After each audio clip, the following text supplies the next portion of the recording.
জনসম্মুখে মানুষের চোখের সামনে চৌরাস্তার মতো পয়েন্টে একজন সাংবাদিককে জবাই করা হয়েছে। তার অপরাধ কি? সে চাঁদাবাজির বিরুদ্ধে কেন লাইভ করে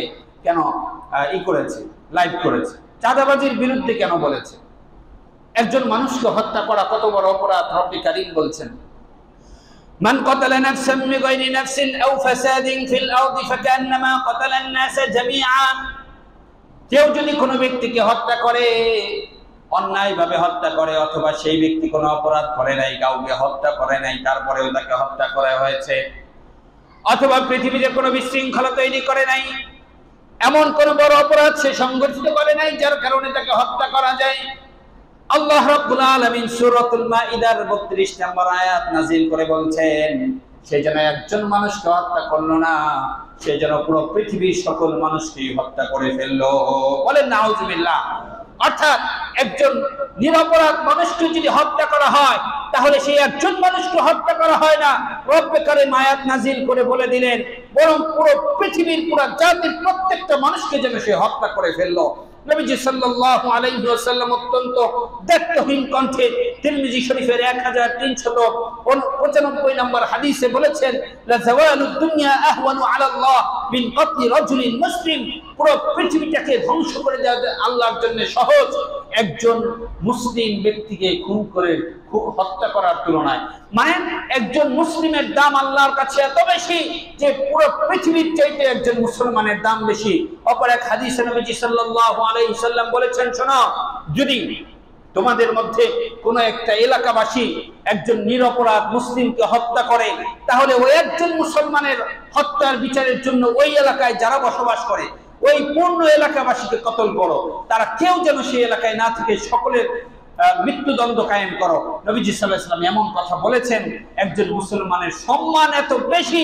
নবীজি সাল্লাল্লাহু আলাইহি সাল্লামের একজন সাহাবী আমার আব্দুল্লাহ ইবনে আমর রাদিয়াল্লাহু তাআলা আনহু, তিনি কাবার সামনে দাঁড়িয়ে বলছেন যে একজন মুমিন পবিত্র ও পবিত্র বাইতুল্লাহ, তোমার চাইতে একজন মুমিনের সম্মান কোন অংশেই কম নয়।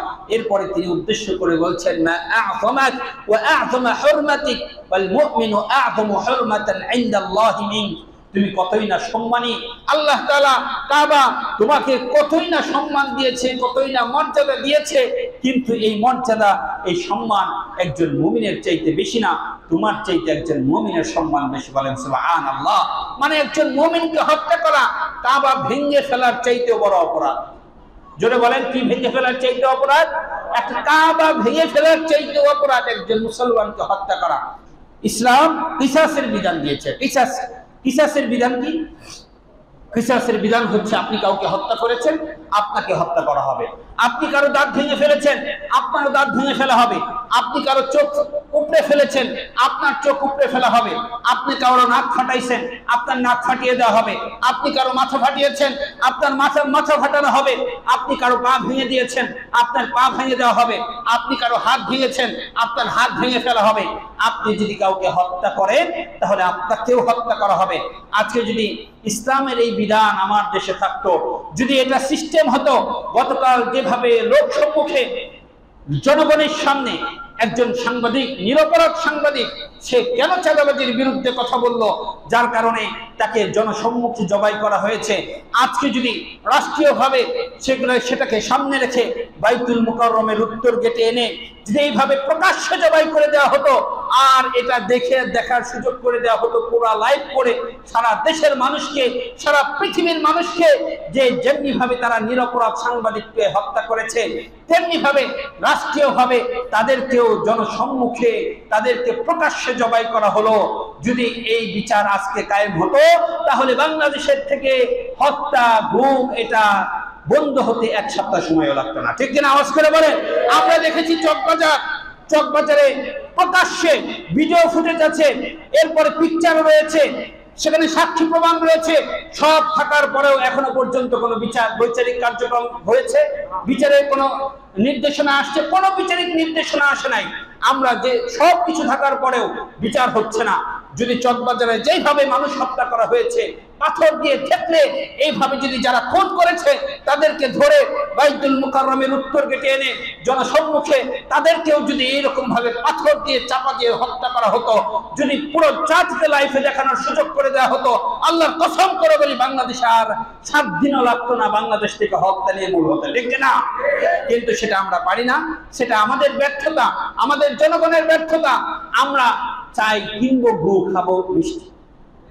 জোরে বলেন, কি কিনবো? দোকান থেকে কিনবো গু, খাবো কি?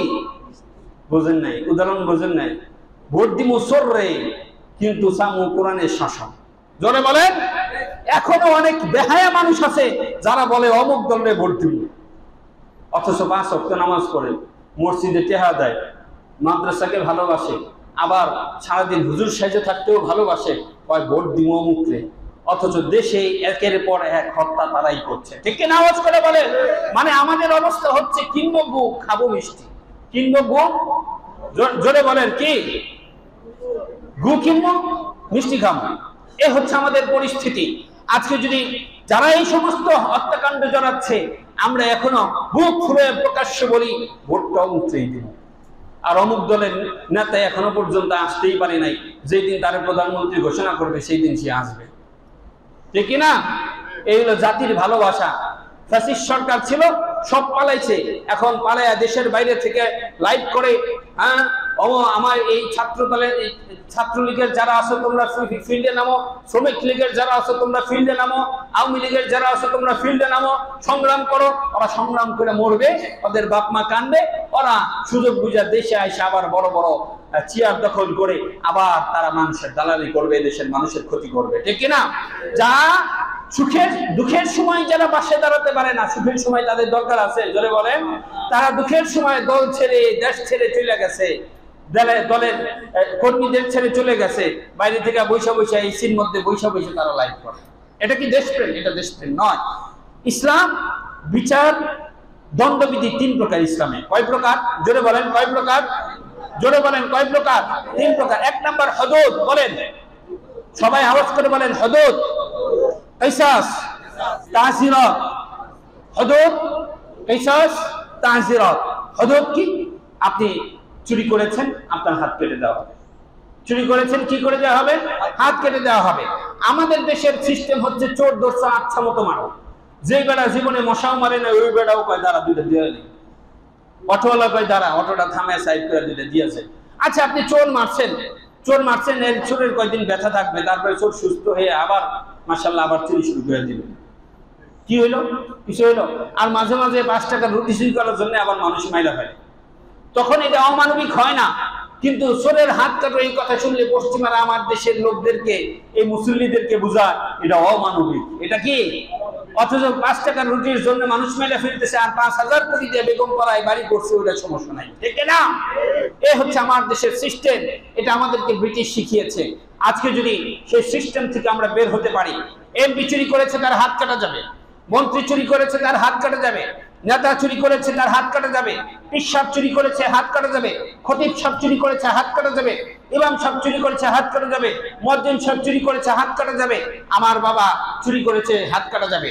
এমপি সাহেব যখন নেতৃত্ব দিতে আসবে, জনগণের সামনে কথা বলতে আসবে, তখন দেখবে হাত কাটা, জনগণ দেখেই বুঝবে এটা চোর। জোরে বলেন, এটা কি? মন্ত্রী সাহেব মন্ত্রিত্ব নিয়ে আসবে, এলাকায় যখন ভাষণ দিতে আসবে দেখবে হাত নাই, মানুষ বুঝবে এটা চোর। পীর সাহেব আসবে বয়ান করতে, দেখবে হাত নাই, হাত কাটা, বুঝবে এটা চোর। নেতা আসবে নেতামি করতে, আইসা যখন নেতামি করতে আসবে দেখবে হাত নাই, জনগণ এমনি বুঝবে এটা চোর। ওর মৃত্যু পর্যন্ত মানুষ বুঝবে ওর এই অবস্থা দেখে, ওর হাত কাটা দেখে যে এটা চোর। আর চোর কি কোনোদিন সমাজে দাঁড়ায় বড় গলায় কথা বলতে পারবে? জোরে বলেন, পারবে? চোরের নেতৃত্ব আপনারা মানবেন? হাজার হাজার কোটি টাকা বেগম পাড়ায় চলে যায়, কিন্তু কোনো বিচার হয় না। আমার দেশের ক্ষুধার যন্ত্রণায় 10 টাকার রুটি চুরি করলে বাইন্দা পিটাইতে পিটাইতে মাইরা ফেলে, এমন ঘটনা অহরহ আছে বাংলাদেশে, ঠিক কিনা? আওয়াজ করে বলেন। শিশু ক্ষুধার যন্ত্রণায় চুরি করেছে, ওরে পিটাইতে পিটাইতে মাইরা ফেলছে, হাজার হাজার কোটি টাকা চুরি করে চলে যাচ্ছে, তাদের কোনো বিচার হবে না। যখন 10 টাকার রুটি একটা বাচ্চা চুরি করে ক্ষুধার যন্ত্রণায়, তাদের পিঠে আমরা মাইরা ফেলি, এটা অমানবিক হয় না? আর বেগম পাড়ায় আলিশান বাড়ি করেছে, রাষ্ট্রীয় কোষাগার থেকে হাজার হাজার কোটি টাকা এখান থেকে চুরি করে দেশের অর্থ পাচার করেছে, তাদের ব্যাপারে কথা বলতে গেলে এই আমার নেতা কথা বলছে না, ঠিক কিনা? মসজিদে দাঁড়ায় যায় হুজুর রাজনৈতিক কথা বলতেছে, হুজুর রাজনৈতিক কথা বলে না, চোরে শাস্তি দিতে হবে, এটা কোরআনের কথা না রাজনীতির কথা। জোরে বলেন, আরো জোরে বলেন। কোরআনের কথা না রাজনীতির কথা? কোরআনের কথা।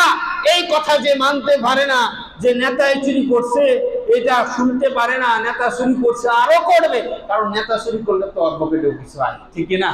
এই জন্য ও নেতার বিরুদ্ধে শুনতে পারে না, ও দলের বিরুদ্ধে শুনতে পারে না।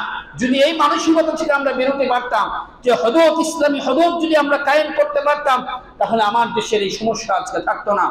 ইসলাম আমাদেরকে বলে অপরাধ হবে নগদ, বিচার হবে নগদ। জোরে বলেন কি হবে? অপরাধ যেমনি নগদ হবে, বিচারও কি হবে? নগদ হবে। আপনি কালকের যে ভিডিও ফুটেজ আছে, সেখানে তারা ছুরি নিয়ে দৌড়াচ্ছে, এগুলো, এবং একটা ভিডিও ফুটেজে দেখলাম যে পুলিশ পাশে দাঁড়িয়ে আছে। আমাদের পুলিশরা পারে মসজিদের ইমাম সাহেবদের ধরতে, আমাদের পুলিশরা পারে মসজিদের হুজুরদের ধরতে, আমাদের পুলিশরা পারে মাহফিল করলে বন্ধ করতে, কিন্তু এই সাদাবাজদের নিয়ন্ত্রণ করতে পারে না, ঠিক কিনা? এরকম পুলিশ আমার দেশের ট্যাক্সের টাকা দিয়ে আমরা এমন পুলিশ লালন পালন করতে চাই না, ঠিক কিনা? যদি পারো তাহলে রাষ্ট্রকে নিরাপত্তা দাও, জনগণকে নিরাপত্তা দাও, নাইলে ন্যাংটা হয়ে পুলিশের কাপড় খুলে ফেলো, ঠিক কিনা? তোমাদের প্রতি কোনো সহমর্মিতা নাই। তোমরা সরকারের পক্ষ হয়ে গত 15-16 বছর তোমরাই আমাদের উপর নির্যাতন করেছ, তোমাদেরকে দিয়ে নির্যাতন চালিয়েছে। আজকে তত্ত্বাবধায়ক সরকার এসেছে, তোমরা একটু সাধু সাধছ, আমরা তো কিছু জানি না, এই সব সরকার করছে, গুলি তো তোমরা চালিয়েছ, ঠিক কিনা? আওয়াজ করে বলেন। তারাই তো গুলি চালাইছে আমাদের উপর। তো ইসলাম বলে অপরাধ হবে নগদ, ঠিক প্রমাণিত হলে সেটা দুই রকম শাস্তি। এক হলো দিয়ত, মানে জরিমানা, এমন জরিমানা, মানুষ হত্যা করছো, যারে হত্যা করছো তার পরিবার, আত্মীয় স্বজন যারা আছে, তারা এমন মোটা অঙ্কের একটা নির্দিষ্ট পরিমাণ অ্যামাউন্ট তোমার কাছে দাবি করবে, যা তোমার 14 গোষ্ঠী মিলে দিতে পারবে না ঠিক মতো, স্বাভাবিক আমাদের মতো লোকজন হইলে। তো এটা হচ্ছে। আর ব্রিটিশরা আমাদেরকে শিখাইছে কি, যে খুন করছে তারা ধরা যাবে না, ছোঁয়া যাবে না, তারে পুলিশের হাতে তুলে দাও। কার হাতে তুলে দাও? পুলিশের হাতে তুলে দাও। এরপরে শুরু হয় মামলা, মামলা করো। যদি টাকা না থাকে অনেক পুলিশ আবার মামলাও নিতে চায় না, সত্য না মিথ্যা? জোরে বলে। মামলা নিতে চায় না, শুরু হয় টাকার খেলা। আপনি কোর্টে যাবেন, উকিল ধরবেন টাকা, এরপরে উকিলের পিএস আছে, তারে দিতে হবে টাকা, এরপরে শুনানির একদিন তারে দিতে হবে টাকা, এরপরে শুনানি হয়েছে আবার দিতে হবে টাকা, এরপরে আসামি কারাগার থেকে নিয়ে আসা হয়েছে, তারে দিতে হবে টাকা, আবার 2 মাস পরে আবার শুনানি, আবার দিতে হবে টাকা। এরপরে অনেক দিন পরে, 1 বছর 1.5 বছর পরে সিদ্ধান্ত আসলো যে এটা জেলা কোর্ট থেকে কোনো রায় দেওয়া হবে না, এটা বিভাগীয় কোনো কাজ নয়, এটা মহামান্য বিচারপতি তিনি দেখবেন এই রায়টা। তখন আবার যাইবেন উচ্চ কোর্টে, হাইকোর্টে যাবেন, সেখানে গিয়ে উকিল ধরবেন টাকা, সেখানে গিয়ে তার পিএসসি দিবেন টাকা, আসামি পক্ষ তারা আবার এখান থেকে রায় আসবে, সুপ্রিম কোর্টে আবেদন করবে, আবার সেখানে যাবেন টাকা, মানে টাকার খেলা, টাকার ছড়াছড়ি। 1 বছর যায় কোনো সমাধান নাই, 2 বছর যায় সমাধান নাই, 3 বছর যায় সমাধান নাই, 4 বছর যায় সমাধান নাই। এখন যেই লোকের ভাই মরছে, যেই লোকের বাবা হারাইছে, যেই লোক সন্তান হারাইছে, সে ভাবে আরে আমার কাছে তো এই অর্থও নাই যে এত মামলা লড়বো, অতএব আর 5 বছর 6 বছর হয়েছে, তার প্রতি টানটা একটু কইমা আসে যে এ তো আর ফিরে আসবে না, শুধু শুধু টাকা পয়সা নষ্ট করে লাভ নাই, আমি দিন মজুর মানুষ, যা দিলাম ছাইরা। এরপরে 5 বছর 7 বছর 8 বছর পরে বাস, কোনো অপরাধ নেই তার, বাস তাকে খালাস দেওয়া হয়, তাকে জামিনে বের করে দেওয়া হয়। এরপরে সারা জীবন আবার টেন্ডারবাজি তার শুরু হয়, ঠিক কিনা? আওয়াজ করে বলেন। মানে চোর গেছে চুরি করে, ডাকাত হয়ে বাইরে হয়ে আসে, তার তো জেলখানা দেখা হয়ে গেছে। আর যারা অপরাধ করছে তাদের পিছনে এমপি আছে, মন্ত্রী আছে, নেতা আছে, কাউন্সিলর আছে, মেয়র আছে, তাদের তো টাকার সমস্যা নাই। মেয়র সাহেব কয় আমি বাসে আনছি না, 8 বছর জেল খাটছ, তো কি হয়েছে, এখন তো সবাই করে ভয় পাইব, তুই আমার পক্ষ নিয়ে আর খুন করবি, ঘন ঘন, কোনো সমস্যা নেই, ঠিক কিনা? আওয়াজ করে বলেন। এই হচ্ছে আমার দেশের অবস্থা। আমি স্পষ্ট ভাষায় আপনাদেরকে বলি, এই বিচার ব্যবস্থা দিয়ে, বাংলাদেশে যে বিচার ব্যবস্থা চলমান, এই বিচার ব্যবস্থা দিয়ে বাংলাদেশের কোনো পরিবর্তন সম্ভব নয়। বাংলাদেশের বর্তমানে যে বিচার ব্যবস্থা রয়েছে এটা দিয়ে চুরি বন্ধ করা সম্ভব নয়, এটা দিয়ে ডাকাতি বন্ধ করা সম্ভব নয়, এটা দিয়ে চাঁদাবাজি বন্ধ করা সম্ভব নয়, এটা দিয়ে আত্মসাৎ বন্ধ করা সম্ভব নয়, এটা দিয়ে ধর্ষণ বন্ধ করা সম্ভব নয়। মানুষের জান মাল ইজ্জত আবরুর হেফাজত বাংলাদেশের যে বিচার ব্যবস্থা রয়েছে এটা দিয়ে পশ্চিমকালেও সম্ভব নয়।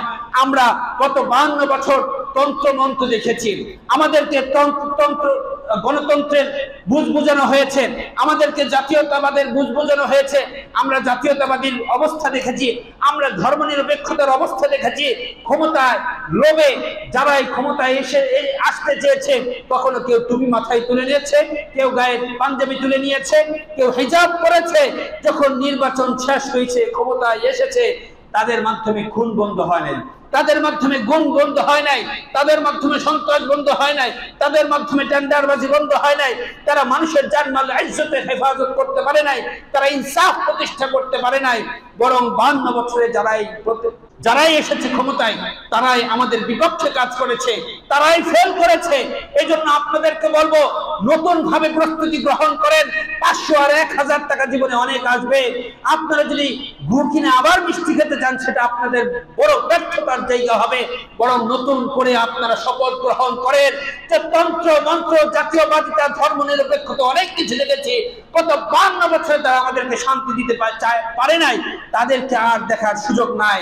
আমরা অন্তত একবার হলেও আল্লাহর কোরআনকে রাষ্ট্রীয় সংবিধানে দেখতে চাই, ঠিক কিনা? এটা যদি আমরা ঠিক করতে পারি তাহলে আমার দেশে শান্তি আসবে, আমার দেশে নিরাপত্তা আসবে, আমার দেশে খুন বন্ধ হবে, আমার দেশে ঘুম বন্ধ হবে, আমার দেশের চাঁদাবাজ বন্ধ হবে, আমার দেশে টেন্ডারবাজি বন্ধ হবে। আর নাইলে সম্ভব না।